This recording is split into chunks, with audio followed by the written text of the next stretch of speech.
Okay बेटा, first year English का model paper ये हमारे पास है, आपके पास इसका PDF मौजूद होगा तमाम ग्रुप्स के लिए, कंप्यूटर्स मतलब ऑल ग्रुप्स का मतलब science journal, pre engineering, pre medical, जितने भी बच्चे हैं सबके लिए ये, मतलब एक स्पेसिफिक ग्रुप के लिए नहीं, ऑल द ग्रुप्स के लिए ये इंग्लिश का पेपर। इंग्लिश नॉर्मल 1 पेपर हमारा है, 2 इंग्लिश होता है, इंग्लिश ईजी होता है, इंग्लिश नॉर्मल होता है। आप जब एनरोलमेंट फॉर्म भी भर रहे होंगे तो उसमें 2 इंग्लिश आ रहा होगा, बच्चे कंफ्यूज है ईजी लगाएं कि नॉर्मल, तो हम लोग का नॉर्मल होता है जो कंपलसरी होता है। ईजी जो होता है वो आर्ट्स वालों का होता है, ह्यूमैनिटीज़ वालों का, तो बाद में पता लग भी गया होगा आपको ये बात।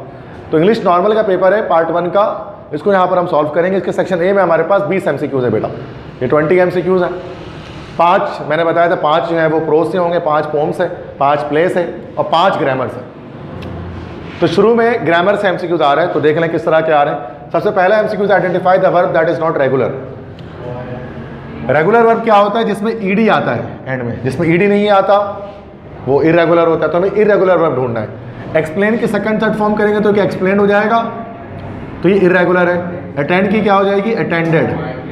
हाँ, बाय, बाय करेक्ट आंसर होगा, क्यों? क्योंकि बाय की सेकंड फॉर्म क्या हो जाती है? बाउट, बाउट, तो ये हमारा इरेगुलर हो गया। अच्छा, क्लोज की भी सेकंड फॉर्म क्या रहती है? क्लोज्ड, तो ये भी नहीं हुआ। तो बहुत आसान सवाल होता है रेगुलर इरेगुलर वर्ब का, बिना पढ़े इसका जवाब दिया जा सकता है। सिर्फ 1 मिनट बस मेरी बात समझ गए तो अब आप पेपर में भी कर सकते हैं। नेक्स्ट है, in the sentence the child ate the cake, the underline verb is dash. Transitive, intransitive, auxiliary, model. अब जरा समझना इस चीज़ को, पहले मैं एलिमिनेशन करता हूँ। 8 जो है ना, ये 8 कौन सा वर्ब है बेटा, ये बताना है। पहली बात तो मॉडल वर्ब नहीं है। मॉडल वर्ब क्या होता है? Can, could, may, might, must, would, should, ought to.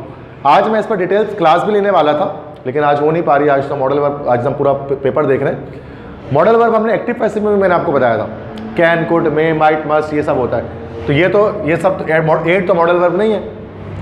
Auxiliary verb भी नहीं। ऑक्सिलरी वर्ब किसको कहा जाता है बेटा? ये कहा जाता है हेल्पिंग वर्ब को। तो ये हेल्पिंग वर्ब भी नहीं है। Do, does, did, has, have, had, ये सब होता है हेल्पिंग वर्ब, ये हेल्पिंग वर्ब भी नहीं है। तो या तो ये ट्रांजिटिव वर्ब है या तो ये इंट्रांजिटिव वर्ब है, 2 में से एक हमारे पास ये वर्ब है। तो सर हमें कैसे पता लगेगा कि ट्रांजिटिव है कि इंट्रांजिटिव है? तो उसका तरीका क्या होता है कि अगर वर्ब जो है, वर्ब के फ़ौरन बाद, देखें, अगर मैं आपको एक ट्रिक बता दे रहा हूँ, वर्ब के फ़ौरन बाद अगर, या एक शॉर्टकट है, अगर किसी का पैसिव बन सकता है, पैसिव पॉसिबल है तो इंट्रांजिटिव वर्ब है, और नहीं पॉसिबल है तो इंट्रांजिटिव वर्ब है। The child ate the cake, क्या इसका पैसिव बन जाएगा? The cake was eaten by the child. इसका पैसिव बन सकता है? बन जाएगा ना भाई, the cake was eaten by the child. ठीक है, तो ये हमारे पास कौन सा वर्ब हो गया? ट्रांजिटिव। इंट्रांजिटिव क्या होता है? जिसका पैसिव नहीं बनता। अगला सवाल देखो, question 3, the child ate quickly, क्या इसका पैसिव बन सकता है? Quickly was eaten by the child. सोचो क्या बोल रहा हूं मैं, quickly was eaten by the child. अजीब सा नहीं लग रहा जुमला? तो इसका पैसिव नहीं बन सकता ना। तो ये कौन सा वर्ब हमारे पास यहाँ पर? तो यही 8 यहाँ ट्रांजिटिव यूज हुआ और यहाँ ये 8 इंट्रांजिटिव वर्ब के तौर पर यूज हो रहा है। तो जिसका पैसिव पॉसिबल होता है वो ट्रांजिटिव वर्ब, जिसका नहीं पॉसिबल उसका इंट्रांजिटिव वर्ब। इसका एक और तरीका, अगर आपको ये समझ में नहीं आ रहा, एक और तरीका, ट्रांजिटिव वर्ब जो होता है उसके फौरन बाद ऑब्जेक्ट होता है, इंट्रांजिटिव वर्ब के बाद ऑब्जेक्ट नहीं होता है। ऑब्जेक्ट कौन? रिसीवर ऑफ एक्शन, जिस पर काम हो रहा है। बच्चे ने केक खाया, खाने का काम किस पर हुआ? केक पर हुआ। बच्चा डूअर ऑफ एक्शन है, केक रिसीवर ऑफ एक्शन है। लेकिन यहाँ ऐसा नहीं, दूसरे जुमले में बच्चा केक तो खा रहा है लेकिन खाने का काम क्विकली पे नहीं हो रहा है। क्विकली रिसीवर ऑफ एक्शन नहीं है, खाने क्विकली तो मतलब उस काम को डिफाइन कर रहा है वो। बात समझ में आ रही है? तो ऐसे भी कह सकते हैं, आपने ऐसे भी पढ़ा होगा कि ट्रांजिटिव वर्ब में ऑब्जेक्ट रिक्वायर होता है, इंट्रांजिटिव वर्ब में ऑब्जेक्ट नहीं होता, ये भी सुना होगा आपने। तो बहुत तरीके इसको समझने के। क्लियर है? ये ग्रामर के MCQs आ रहे हैं, ये बुक से नहीं है, ये ग्रामेटिकल MCQs होते हैं, ये आउट आते हैं बिल्कुल। चौथा देखिए, द प्रीफिक्स री in the word reconnect means dash. Reconnect जब हम कहते हैं तो री का क्या मतलब होता है उसके अंदर? बिल्कुल सही जवाब दिया आपने, अगेन, दोबारा से किसी चीज़ को कनेक्ट करना। रिकनेक्ट मतलब अगेन कनेक्ट करना। बोलते ना भी, अगर कॉल डिस्कनेक्ट हो जाती है तो हम रिकनेक्ट कर देते हैं। इंटरनेट डिस्कनेक्ट हो जाता है तो उसको रिकनेक्ट कर दिया जाता है, अगेन कनेक्ट कर दिया जाता है। नेक्स्ट है द सफिक्स। अच्छा, प्रीफिक्स मतलब होता है साप का, सफिक्स का मतलब क्या होता है? लाहिका, जो एंड में लगता है। The suffix can be added to the word hope meaning full of hope. Hope के आखिर में ऐसा क्या वर्ड लगाएंगे कि इसका मतलब हो जाएगा फुल ऑफ होप, उम्मीद से भरा हुआ। बिल्कुल सही कह रहे हैं, क्या है? होपफुल, बिल्कुल सही। तो देखो ये ऑलरेडी आता है आप लोगों को, ये इसके लिए अलग से क्लास करने की जरूरत नहीं है, बहुत बेसिक इंग्लिश है बेटा, सबको आती है। 6 है। अब ये 5 MCQs जो आ रहे हैं अगले, मैं इसको थोड़ा सा ऊपर कर देता हूँ ताकि आप सबको दिखाई दे सही से। अगले जो 5 MCQs आ रहे हैं हमारे पास, ये प्ले से आ रहे हैं। अगर प्ले आपने पढ़ा है, a visit to a small planet, तो आप इसका जवाब दे पाएंगे, वरना मुश्किल हो जाएगा आपको। जैसे देखिए, the word fragile use in the play opposite to a small planet means dash. Fragile का मतलब क्या होता है? वैसे तो नॉर्मली हम वीक को ही कहते हैं, सही कह रहे हैं। असल में क्रिटॉन ने एक वर्ड यूज़ किया था ना इंसानों के लिए, पुअर फ्रेजाइल बटरफ्लाइज, के बेचारे नाजुक तितलियाँ। तो नाजुक फ्रेजाइल का मतलब होता है वीक, कमज़ोर। इसी तरह से अगर कोई शीशे के कोई चीज़ होती है ना, डब्बे, शीशे को कुछ डब्बे के अंदर रखिए, उसके ऊपर भी लिखा होता है फ्रेजाइल, कॉशन फ्रेजाइल। फ्रेजाइल मतलब उसके नाजुक चीज़ है, आराम से डब्बा लेकर जो डिलीवरी करो तो उसके ऊपर फ्रेजाइल लिखा हुआ होता है। तो TCS वाला या जो कुरियर वाला होता है वो बड़े आराम से डब्बे को लेके जा रहा होता है, फ्रेजाइल होने की वजह से। शीशे का कप वगैरह रखा होगा, कुछ भी ऐसा। तो फ्रेजाइल मतलब होता है वीक, कमज़ोर, जो आराम से टूट जाए, नाजुक चीज़ कोई। ठीक है, तो आसान था ये। Spalding wants Crichton to stay in dash. Spalding क्या चाहता था? क्रिटॉन कहाँ रहे? बोलो। उसके घर पे रहे, उसके हाउस में रहे, क्योंकि वो चाहता था बार बार उसका इंटरव्यू कर सके, जो मिस्टर स्पेल्डिंग थे, TV commentator. Yet general powers did not believe in the words of dash. General power को किस पे भरोसा नहीं था? क्रिटॉन पे भरोसा नहीं था। वो कहता था तुम झूठ बोल रहे हो, तुमको एलियन वेलियन नहीं हो, तुम झूठ बोल रहे हो, ऐसे ही बोलता था ना वो। 9th है, scene 2 of the play opposite to a small planet is set in this room. Scene 2 किस रूम में था? पहला तो लिविंग रूम में था, सीन पहला और तीसरा दोनों लिविंग रूम में था। दूसरा कहाँ हुआ था? बेडरूम में नहीं, गलत, स्टडी रूम में हुआ था। स्टडी में हुआ था ना भाई, स्टडी रूम में बैठा हुआ था, जहाँ बोला था ना स्पेल्डिंग मुझे बात करनी थोड़ी सी क्रिटॉन से अकेले में। फिर स्टडी रूम में बैठा होता था, ग्लोब लगा होता था, उसको घुमा रहा होता था अपनी उंगली से, इस तरह से ट्विल कर रहा होता था ग्लोब को। फिर वहाँ सवाल करता था, उससे सवाल जवाब होता था। तो सेकंड सीन हुआ है स्टडी में, और पहला और तीसरा हुआ है लिविंग रूम में, ये याद रखना। 10वां, Criton appears to be in his dash 40s की उम्र उसकी थी, 40 के आसपास था उसकी उम्र। अब ये जो 5 MCQs आ गए बेटा प्ले के, अब 5 MCQs आ रहे किसके भाई? चैप्टर से। The word says use in the text parts of wisdom means dash. Yes, बिल्कुल सही। सेज मतलब वाइज, अकलमंद, दाना इंसान। वाइज पर्सन को सेज कहा जाता है। नेक्स्ट है choosing a career requires dash. Choosing career से आ गया इंटरेस्ट। हाँ, इंटरेस्ट होगा तो आप, दिलचस्पी होगी तो फील्ड सेलेक्ट करेंगे। 13वां, सिंगापुर वाला है। Singapore is called mister clean because of dash. Cleanliness हो तो बहुत आसान हो गया, क्लीन का मतलब ही क्लीनलीनेस। 14 है, the phrase coloured people use in the text struggle for an education. वो जो Booker T, yes, coloured people मतलब ब्लैक अमेरिकन को कहते हैं ना कलर्ड पीपल। वहाँ होता ना कलर्ड, इसके स्कूल बनाया गया कलर्ड लोगों के लिए। कलर्ड मैंने बताया था ब्लैक लोगों के लिए। वो जो बुकर टी वॉशिंगटन जो जाता था ना, पैदल जाता था स्कूल के लिए, और बड़ा लंबा सफ़र करता, आखिर में झाड़ू पोछा मारता है उसका, तो उसको एडमिशन मिलता है, याद है ना? तो पूरी स्टोरी है। तो आसान इंग्लिश में अगर आपने क्लास में आ गए ना तो आपको MCQs हो जाता है। बस क्लास में रेगुलर होना पड़ता है और कुछ नहीं। नेक्स्ट देखें। अच्छा, ये जो है ना 15वां, आप जिसका जवाब नहीं दे पाएंगे क्योंकि ये हमने पढ़ा नहीं है। ये जिस चैप्टर से वो है सेल्फ रिलायंस। ये अभी हम लोगों ने इसको नहीं पढ़ा, सेल्फ रिलायंस। तो लेकिन मैं बता देता answer according to Emerson, nothing can bring you peace but dash. अच्छा, पिछला रह गया। अच्छा, 15 है, according to Emerson nothing can bring you happiness but dash. कोई भी चीज़ आप में खुशी नहीं ला सकती सवाए आप खुद। चलो, योर सेल्फ। ये तो कॉमन सेंस से भी बता सकते हैं ना, कि कोई भी चीज़ इंसान को खुश नहीं करती सवाए आप खुद। आप खुद चाहेंगे तो खुश रहेंगे, वरना कोई चीज़ आपको खुश नहीं कर सकती कभी। इंसान खुद ही खुश रहता है। 16 है, जो माइट सक्सेड। अगले 5 MCQs हैं उससे, पोम से, पोइट्री से। You might succeed with another blow, this sign second from the poem dash. Don't quit से, बिल्कुल सही। आप दोबारा कोशिश करें तो कामयाब हो सकते हैं, तो डोंट क्विट है। 17 है, the loan and level sand stretch for away is an example of this poetic device. Loan and level, तो क्या यहाँ पर ये कॉन्सोनेंट साउंड की रिपीटेशन हो रही है? रिपीटेशन ऑफ स्टार्टिंग साउंड जो है, कॉन्सोनेंट साउंड वो रिपीट हो रहा है। उसको मैंने क्या बोला था, याद है फिगर? अब बिल्कुल शुरू में, बिल्कुल सही जवाब। नहीं, एलिट्रेशन जो कह रहे हैं, ये शायान बता रहे शायद, एलिट्रेशन। एलिट्रेशन इसका आंसर है। 18, the poet chance to see Lucy in the dash. नहीं, गलत जवाब। इन द मॉर्निंग नहीं, at daybreak. First stanza. And oft I had heard about Lucy Gray, and when I crossed the wild, I chanced to see at the break of day the solitary child.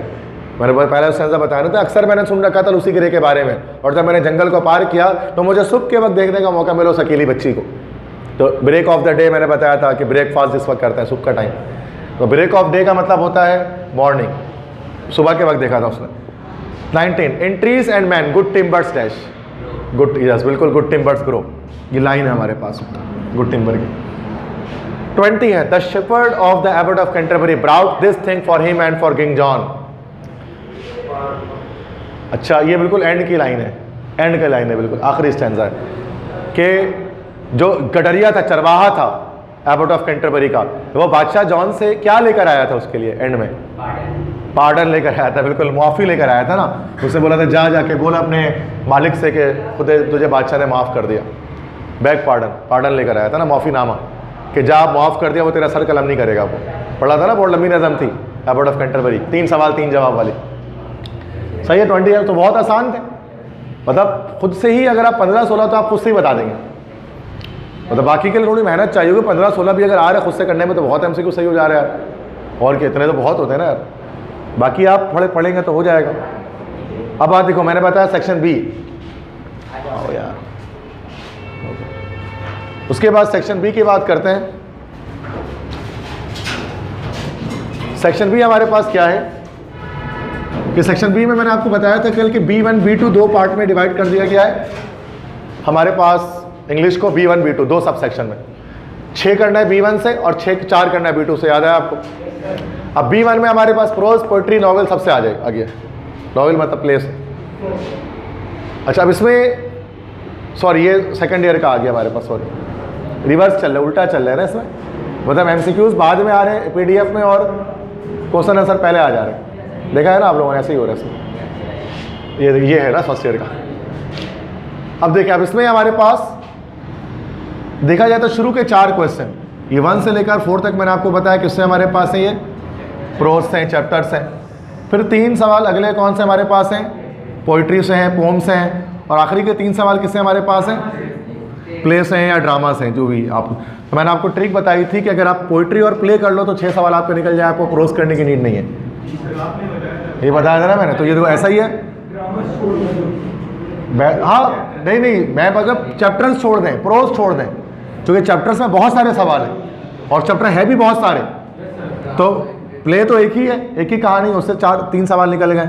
ये याद भी किया अगर आपको देखोगे सवाल मैं पढ़ नहीं रहा, ये याद किया है, लेकिन बाकी ये जो पोइट्री है उससे भी देखो, कैरेक्टर ऑफ हैप्पी लाइफ से आया, डोंट क्विक से, ओज़मेंडियस से आया सवाल, ठीक है। तो 3 यहाँ से निकल गया, 3 यहाँ से, 6 सवाल तो ऐसे निकल गया, तो हमारा कंप्लीट हो गया, ठीक है, क्लियर।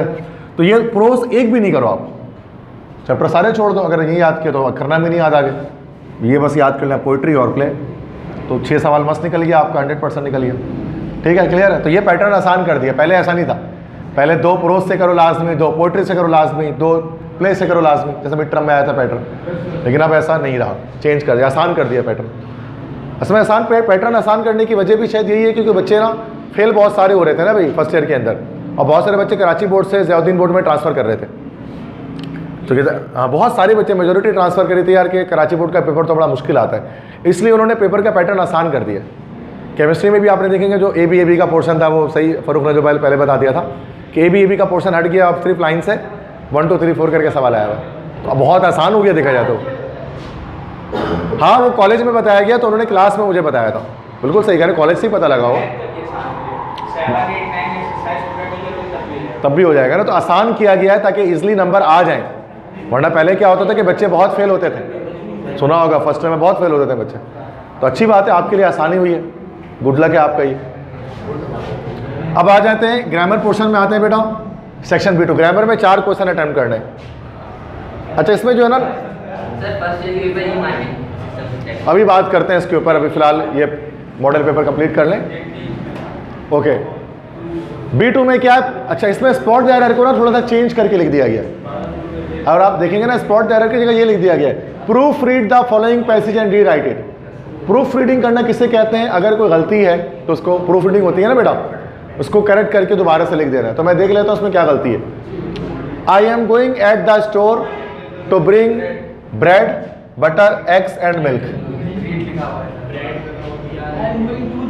यस पहली बात तो यस, यहाँ काफ़ी सारी गलतियाँ हैं। एक तो अयान बता रहे हैं सही है, आई एम गोइंग एट नहीं होगा, I am going to the store to bring breed, breed नहीं होगा, बिल्कुल सही कह रहे हैं, बल्कि क्या होगा ब्रेड।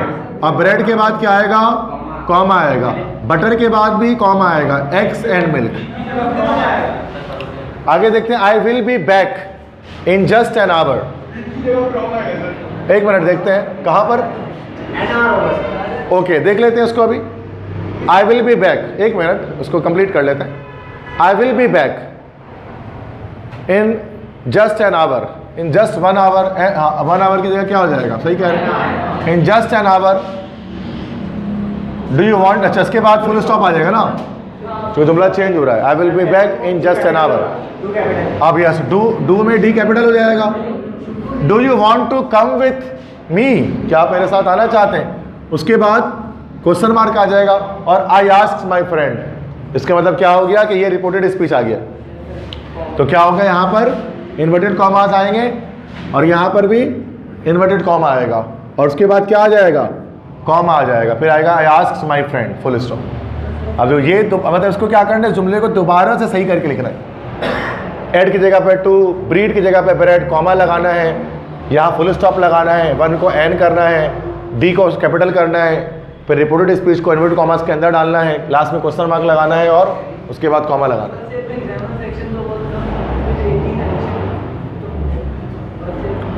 हाँ ये चीज़ मैं देख रहा हूँ यहाँ पर कि एक्टिव पैसिव वॉइस, जैसे कि मुझे अच्छे को यहाँ पर जो है ना, क्योंकि जो आदम जी की तरफ से जो मॉडल पेपर आया था उसमें थोड़ा सा B2 सेक्शन चेंज था।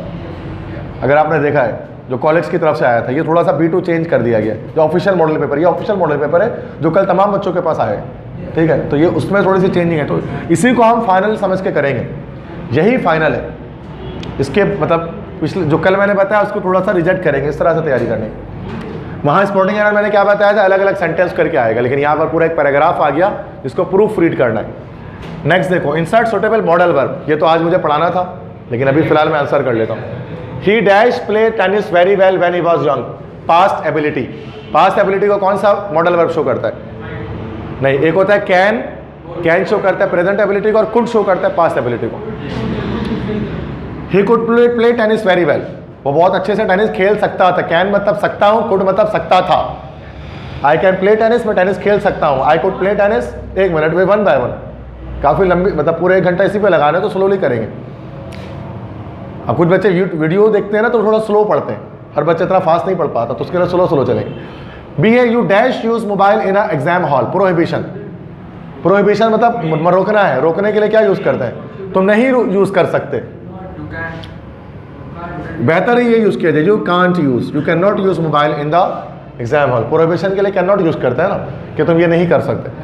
She dash speak 3 languages fluently, ability बतानी है, तो क्या एबिलिटी किससे शो होगा, कैन से। डी है you dash try this cake it's delicious. Yes, recommendation है तो बिल्कुल सही, you should try this cake it's delicious. आसान है ये, तो ये कितना मुश्किल नहीं होता। ये 4 नंबर, यहाँ 4 सवाल अटेम्प्ट करना है, 2 तो अटेम्प्ट हो गए। अब चेंज द नरेशन, नरेशन तो हमने पढ़ा हुआ है सारे type.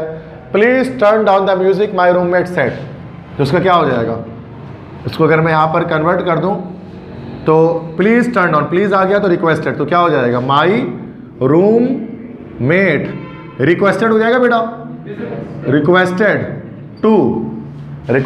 To turn down the music. Please हट जाएगा ना बेटा, प्लीज कट जाता है, to turn down the music, तो ये आराम से हो गया ये। अब दूसरा देखते हैं सेकंड कैसे बनेगा, उसको चेक कर लेंगे।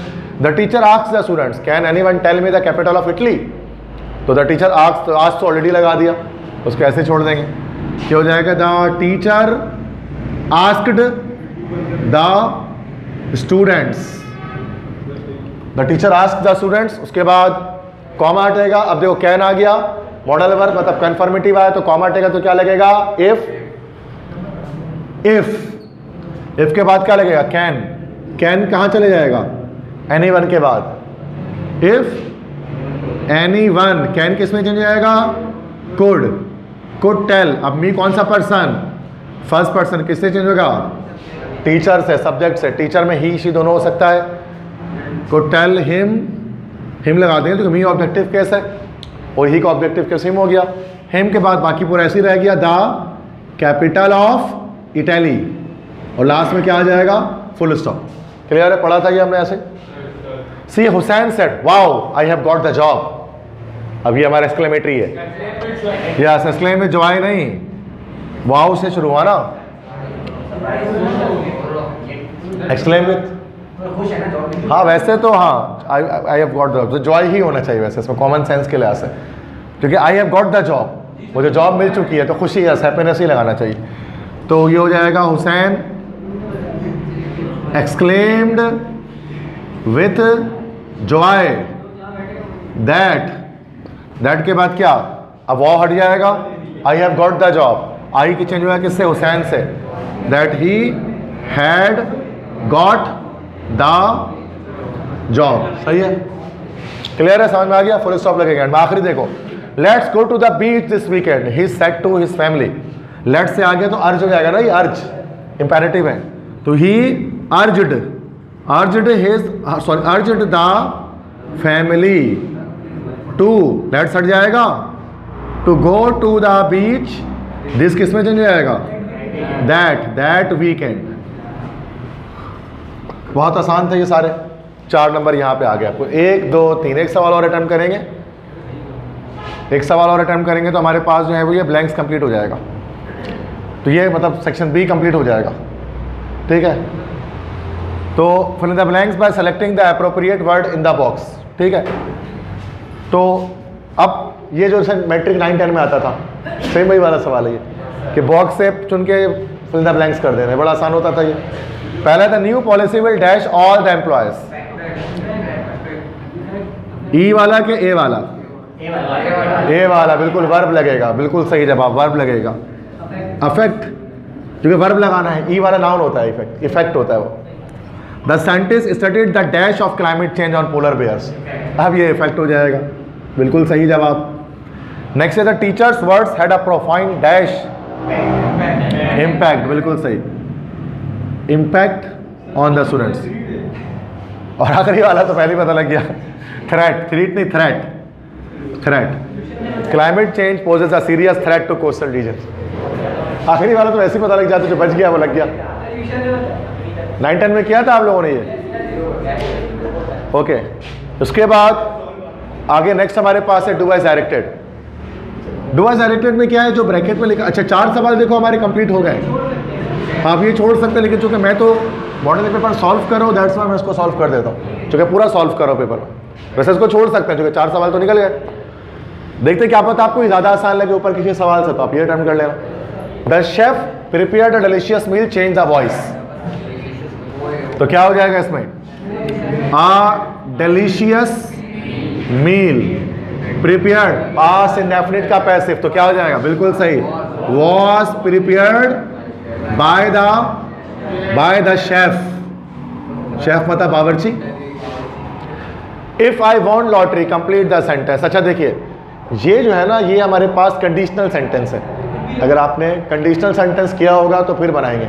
अब कंडीशनल सेंटेंस आपको पता है 4 टाइप के होते हैं, टाइप 0, टाइप 1, टाइप 2, टाइप 3। अगर आपने कभी पढ़ा है 9 10 वगैरह में, कंडीशनल इफ वाले जो सेंटेंसेस होते हैं। अब देखो, इफ आई वांट लॉटरी, ये वर्ब की सेकंड फॉर्म है, तो ये हमारे पास टाइप 2 कंडीशनल कहलाता है, टाइप 2 कंडीशनल, जब वर्ब की सेकंड फॉर्म आती है। इसमें जो कॉमा के बाद लगेगा वो वुड के साथ फर्स्ट फॉर्म लगती है, would plus verb first form. If ये हाइपोथेटिकल सिनेरियो की बात करता है, इमेजिनरी सिचुएशन की बात करता है, जैसे if I were a bird I would fly to my home, if I were a camel I would drink all the water. मतलब एक फर्जी बात इसके अंदर चल रही होती है। इफ आई वॉन्ट लॉटरी, अगर मैं लॉटरी जीत लेता तो मतलब तो ऐसा होता, तो I would buy a Lamborghini. ये एक हाइपोथेटिकल सिनेरियो, अगर मैं लॉटरी जीतता तो मैं लैम्बोर्गिनी खरीद लेता, तो वुड के साथ फर्स्ट फॉर्म, ये मेन चीज़ है इसके अंदर। बाकी इसमें 50 तरह से बना सकते हैं इसको आप। अब बोलो सर हम तो ये नहीं लिखेंगे, हम तो आई वुड बाय मर्सिडीज लिखेंगे, तो लिख दो भाई, क्या फर्क पड़ता। सी है, she studies seriously, put the verb seldom in the right place. Seldom का मतलब होता है शाज़ व नादिर, मुश्किल से ही कभी, एडवर्ब ऑफ फ्रीक्वेंसी है, कहाँ लगेगा इसमें, शी।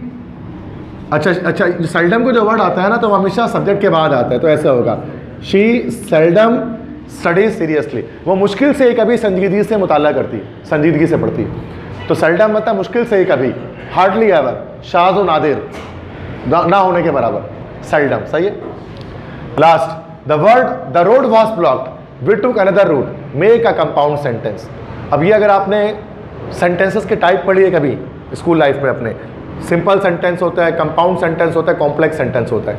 कंपाउंड सेंटेंस कैसे बनता है? दो सिंपल सेंटेंस को मिलाकर बनता है, और जब दो सिंपल सेंटेंस को मिलाते हैं तो एक कंपाउंड सेंटेंस बनता है। और कंपाउंड सेंटेंस को बनाने के लिए हम लोग एक कंजंक्शन यूज करते हैं, मिलाने के लिए, जोड़ने के लिए, उसको हम कहते हैं कोऑर्डिनेटिंग कंजंक्शन। सुनेगा भी इसके बारे में। कोऑर्डिनेटिंग कंजंक्शन क्या करता है? दो सिंपल सेंटेंस को आपस में कनेक्ट करता है। इन्हीं को हम लोग फैन बॉयज कंजंक्शन भी कहते हैं। Fan boys conjunction. For, and, not, but, और, येट, सो, ये होता है ना, ये सारे सुना होगा इसके बारे में आपने। फॉर मतलब होता है यहाँ क्योंकि, एंड मतलब और, नॉट मतलब होता है नहीं, बट मतलब होता है लेकिन, और मतलब होता है या, येट मतलब होता है फिर भी, और सो मतलब होता है तो। उर्दू में भी मैं तर्जुमा लिख दिया मैंने इसका। तो अब यहाँ क्या कर रहे हैं देखो, the road was block, way to another road. अब यहाँ क्या लगाएंगे? सो लगाएंगे, बिल्कुल ठीक है, सो लगाएंगे। तो द रोड ब्लॉक था तो हमने दूसरा रूट ले लिया। अब यहाँ से चुन के फैन बॉयज में से एक लगाना पड़ता है, तो ये कंपाउंड सेंटेंस बन जाता है। अब पहले क्या था? दो सिंपल सेंटेंस अलग अलग, सो लगा के दोनों को जोड़ दिया तो कंपाउंड सेंटेंस बन गया। ये जो दो सिंपल सेंटेंस के मिलाने से बनता है।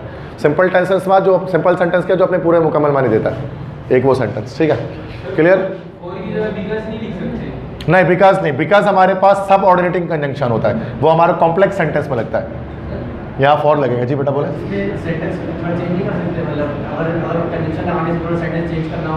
नहीं, इसमें कोई चेंजिंग नहीं है, बस यहाँ सो लगाना है, ये बिल्कुल सेम रखना है। चेंजिंग बस यहाँ पर हो सकती है, इसकी जगह पर आप कुछ भी लिख सकते हैं यहाँ पर। तो अगर आपको, वैसे बेहतर है कि डू एज डायरेक्टेड ना किया जाए, क्योंकि इसके लिए देखो आपको एक्टिव पैसिव तो चलो आता है, लेकिन आपको पूरा कंडीशनल सेंटेंस का 4 टाइप पढ़ना पड़ेगा आपको। फिर आपको पूरा ये आपका सेंटेंस की टाइप पढ़नी पड़ेगी। छोड़ सकते हैं, लेकिन क्या पता प्रूफ रीड द सेंटेंस आप नहीं कर पाए। पहला सवाल भी तो आसान नहीं है, प्रूफ रीडिंग वाला, वो भी तो उसमें देखा स्पेलिंग मिस्टेक है, पंक्चुएशन मिस्टेक है, अलग अलग चीज़ें आ रही थी। तो देखते हैं अभी मैं देखूंगा कि क्या चीज़ आसान होगी आपके लिए। फिलहाल वैसे तो डू एज डायरेक्टेड मतलब कर भी सकते हैं, छोड़ भी सकते हैं, 4 सवाल करना है। अब आते हैं सेक्शन सी, आखिरी चीज़ देखते हैं कि सेक्शन सी में हमारा क्या है। सेक्शन सी में आपको पता है 4 सवाल मैंने आपको बताया, जिसमें ईमेल डेटिंग खत्म हो गया। तो इसमें भी आप देखेंगे ईमेल डेटिंग नहीं है। सबसे पहले क्या है? कवरिंग लेटर या सीवी लिखना है। किसके लिए? डेटा साइंटिस्ट की पोजीशन के लिए। डेटा साइंटिस्ट के लिए सीवी लिख बनाना है। तो डेटा साइंस भी वही कंप्यूटर साइंस की एक फील्ड होती है डेटा साइंटिस्ट, तो उसके लिए लिखना है। तो मैंने बताया था कंप्यूटर वाली फील्ड के लिए कैसे लिखना होता है, वैसे लिख देंगे। नेक्स्ट है, एक 10 नंबर आ गया। अब नेक्स्ट क्या है? राइट एन ऐसे, कंपेयर एंड कंट्रास्ट करना है। अब अभी अलग अलग दिया हुआ है, पब्लिक कॉलेज प्राइवेट कॉलेज के बीच, ओरिएंटल फूड ऑक्सीडेंटल फूड मतलब मशरक़ी और मगरबी खाने के बीच फ़र्क, ट्रेडिशनल आर्ट डिजिटल आर्ट के बीच फ़र्क, टीम स्पोर्ट्स इंडिविजुअल स्पोर्ट्स के बीच फ़र्क। ये तो अलग अलग है। इसमें हम कुछ एक्स्ट्रा अगर मैं करना चाह रहे हैं ना, 4 में से एक करना है। लेकिन अब इसमें, लेकिन देखिए अभी ये चारों ऐसे हैं जिसमें से हमें नहीं आता कुछ याद, मतलब याद क्या बनी है, खुद से तो लिख ही सकते हैं, मसला नहीं है। अब जैसे मेरे लिहाज से ज़्यादा इंपॉर्टेंट जो है ना वो ये वाला है, ये हम याद कर लेंगे अलग से, एक टेस्ट कर लेंगे इसका। पब्लिक कॉलेज प्राइवेट कॉलेज के बीच, ये इंपॉर्टेंट ज़्यादा लग रहा है कि पब्लिक कॉलेज और प्राइवेट, मतलब पब्लिक कॉलेज से मुराद प्राइवेट कॉलेज और सॉरी पब्लिक कॉलेज से मुराद गवर्नमेंट कॉलेज और प्राइवेट कॉलेज। गवर्नमेंट कॉलेज और प्राइवेट कॉलेज में क्या फ़र्क है? जैसे आदमजी और बहरिया कारसाज में क्या फ़र्क है, या आदमजी और आर्मी पब्लिक कॉलेज में क्या फ़र्क है, इनमें ये डिफरेंस। तो प्राइवेट कॉलेज अलग होता है ना, बहरिया हो गया, इस तरह से आर्मी पब्लिक कॉलेज हो गया, सुना होगा नाम आपने, सो जाएगा। इसके बाद नंबर 5 जो मैंने आपको बताया था कि अब या तो रिपोर्ट राइटिंग आ रहा है एंटी करप्शन डे पर, या नैरेटिव अकाउंट आ रहा है remarkable achievement of your life पर। तो हम रिपोर्ट राइटिंग के बजाय, मैंने आपको बताया था, मैं आपको ये बताऊंगा नैरेटिव इंसिडेंट। ईमेल की जगह पर ये आ गया सवाल। हाँ इजी है, याद करने की चीज़ है। ऐसे होता है बस ये, जैसे पिकनिक एट सी साइड हो गया, इस तरह से होता है। छठा क्या मैंने बताया था, आखिरी सवाल इसका जो हमारे पास है वो सीन कॉम्प्रिहेंशन है। सीन कॉम्प्रिहेंशन का क्या मतलब होता है बेटा? आपके चैप्टर से लिया गया एक पैसेज होगा, देखो लिखा हुआ भी ये सीन कॉम्प्रिहेंशन, अनसीन नहीं है, वरना 10 ईयर में आप देखोगे अनसीन आया है, ये सीन है। सीन में लाजमी एक सवाल आपका आता है कि टाइटल और राइटर का नाम बताइए। जैसे कि मैं पढ़ता हूँ, अच्छा ये जो चैप्टर है ना ये हमारा पढ़ा हुआ है ही नहीं। A school of fish swam by each fish with its small individual shadow. इसके जो टाइटल का नाम है, इसके चैप्टर का नाम है once more to the lake. जो ये पढ़ा नहीं है ना हमने अभी क्लासरूम के अंदर। इसके जो राइटर है उसका नाम है E.B. वाइट। E.B. वाइट इसके राइटर है। तो ये इसको आपको बताना जरूरी है, पैसेज कहीं से भी आ सकता है। Identify the two activities of the camper, ये ऊपर से इसका जवाब मिल जाएगा। Which three features of the lake are praised by the writer, इसका भी ऊपर से जवाब मिल जाएगा आपको। क्वेश्चन 4 और 5 जो होता है ना बेटा, ये ग्रामर बेस्ड होता है कॉम्प्रिहेंशन का। 9-10 में भी ऐसे ही होता था। Classify the word class of the following word. Word class का क्या मतलब होता है बेटा? Part of speech. Part of speech आपको बताना है बेटा इसका। अब देखो क्या है यहाँ पर, पहला है ईच। ईच हमारे पास है, एंड है, वाटर है। चलो वाटर तो पहले हम लोग लिखते थे, वाटर क्या हो गया हमारा? नाउन हो गया, चीज का नाम है ना, किसी चीज का नाम हो गया तो वो हो गया हमारा। एंड क्या हो गया हमारा? बिल्कुल सही जवाब, कंजंक्शन जो जोड़ता है दो जुमले को आपस में। ये ईच क्या है हमारे पास है? देखो ईच, आइदर, नाइदर, ये जो वर्ड होते हैं ईच, आइदर, नाइदर, ये हमारे पास होते हैं प्रोनाउन। डिस्ट्रीब्यूटिव प्रोनाउन उसको कहा जाता है। तो ये आपको बताने कि ये प्रोनाउन है, ये कंजंक्शन है, ये नाउन है। पार्ट्स ऑफ स्पीच बताने, इसके वर्ड क्लासेस बतानी है।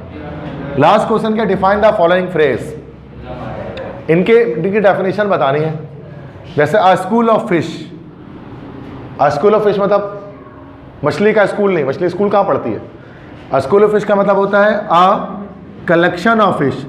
बहुत सारी, ये कलेक्टिव नाउन है ना भाई। अगर बहुत सारी मछलियाँ कहीं हो तो उसको स्कूल ऑफ फिश कहा जाता है। मतलब बहुत सारी मछलियाँ जब झुंड बना के, स्वॉर्म बना के जाती हैं, या swarm of fish. In the sunlight, in the sunlight का क्या मतलब होता है? सूरज की रोशनी के नीचे। अब डिफाइन कैसे करें इसको? इन द सनलाइट, या बिलो द लाइट ऑफ सन, ऐसे लिख सकते हैं ना भाई, बिलो द लाइट ऑफ सन, सूरज की रोशनी के नीचे। मतलब इसको डिफाइन करना है इस वर्ड को। अ केक ऑफ सोप, अब साबुन का केक नहीं बनता है, केक से मुराद टिकिया है, साबुन की टिकिया, ठीक है। मतलब पीस, जो सोप का केक होता है ना उसको केक बोला जाता है उसको। तो खाने वाले केक अलग चीज़ है और साबुन का केक अलग होता है, ठीक है। तो हम उसको कह सकते हैं कि अ पीस ऑफ सोप कह सकते हैं, अ केक ऑफ सोप को। अ बार ऑफ सोप कह सकते हैं, बिल्कुल सही, अ बार ऑफ सोप। मतलब बार होता है ना, बार कोई केक भी बोला जाता है सोप के। तो ये खुद से करना होगा ये सवाल ना, एंड करते ना, मुश्किल नहीं है, डिफाइन कर देना अपनी तरफ से इसको। तो ये हमारा 100 मार्क्स का पेपर बन गया। पूरा समझ में आ गया?